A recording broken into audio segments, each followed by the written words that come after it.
Herkese salam. Bugün sizlerle birlikte aq və ıq şəkilçisinin fərqləndirilməsi qaydasını öyrənəcəyik.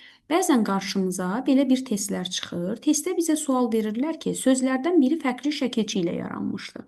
Baxırıq, daraq, istək, sarıq, döşək, ələk, bütün sözlərin sonu q və k ilə bitibdir. Bəs biz bunu necə fərqləndirək ki, bu şəkilçi aq şəkilçisidir, yoxsa ıq şəkilçisidir?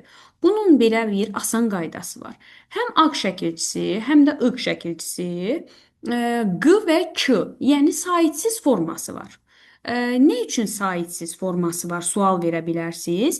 Əgər sözün sonu saitlə bitirsə, sözün sonu saitlə bitirsə, bu zaman ona saitlə başlayan şəkilçi artırdıqda, məsələn, yazaq dara. Dara sözünün sonu a ilə bitib, yəni saitlə. Mən buna əgər şəkilçi artırsam, o zaman iki sait arasına deyirdik ya bitişdirici samit gəlir, ya da şəkilçidəki sait düşür. Burada da bax bu a düşüb, yalnız q formasında sözə birləşir. İndi ona görə də həm aq, həm də ıq şəkilçisinin q və k, yəni saitsiz forması var.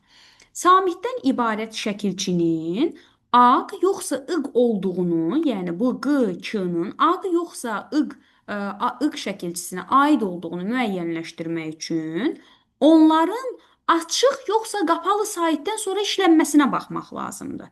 Əgər açıq saitdən sonra gəlirsə, bu aq şəkilçisidir. Əgər qapalı saitdən sonra gəlirsə, bu ıq şəkilçisidir. Eyni qayda istək sözündə.